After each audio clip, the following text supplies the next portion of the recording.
Good morning. তাসির একটি নতুন ব্লগে তোমাদের অনেক স্বাগত। আজকে সকাল সকাল আমাদের চলে যেতে হবে নিজের দেশের বাড়িতে। মা বাড়িতে অনেক দিন পর এসেছিলাম, সবার সাথে দেখা হলো, আনন্দ হলো, খুব মজা করলাম আমরা। যেতে ইচ্ছে করছে না, মনটা খারাপ হয়ে যাচ্ছে, কিন্তু তারপরেও যেতে তো হবে বলো। কিন্তু কি আর করা যাবে, সকাল 9:30 10টায় আমাদের বাস আছে, আমরা বাসে করে চলে যাব। যাই হোক, সবার সাথে দেখা হলো, এই বছর আনন্দ করলাম, এটাই অনেক। পরের বছর আবার করব, এখানে আসবো, দেখা হবে। যাই হোক, তোমাদের সাথেও তখন আবার সব কিছু শেয়ার করব। এই দেখো, আজকে আমরা যাব বলে সকাল সকাল ছোট মামা দুধ দুইতে লেগে পড়েছে, আমাদের টাটকা গরুর দুধ খাওয়াবে বলে।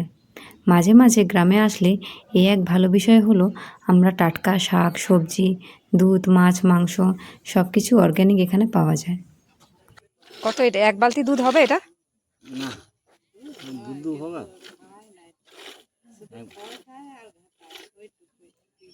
বেশি দুইব নাই তো, আর একটু দুইব। এইটাই কালকের দুধেই। হ্যাঁ হ্যাঁ। সকালের দুধ মুড়ি কলা দিয়ে আমরা ব্রেকফাস্ট সেরে নিলাম, রেডি হয়ে গেলাম বেরোবো বলে। যতদিন ছিলাম দারুণ মজা করে কাটালাম, এবার যাওয়ার পালা। দেখতে দেখতে আমাদের টোটোও চলে এলো। টোটো করে আমরা বাজার পর্যন্ত যাব, সেখান থেকে বাসে করে আমাদের দেশের বাড়ি। চলে এলাম বাজারে, এখানে একটু চাটা খেয়ে আমরা বাসে উঠে পড়লাম। আমরা দেশের বাড়িতে এসে ফ্রেশ ট্রেশ হয়ে নিয়েছি, স্নান টান করে নিয়েছি। এবার আমরা যাচ্ছি পিসির বাড়িতে খেতে।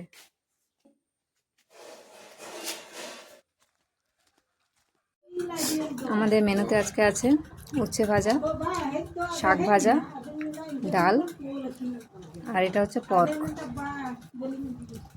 পর্কটা হালকা হালকা ফ্রাই করা হয়েছে। আজকে আমাদের লাঞ্চের মেনু এটা।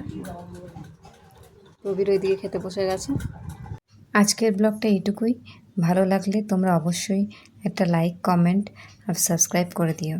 ভালো থেকো, সুস্থ থেকো সবাই।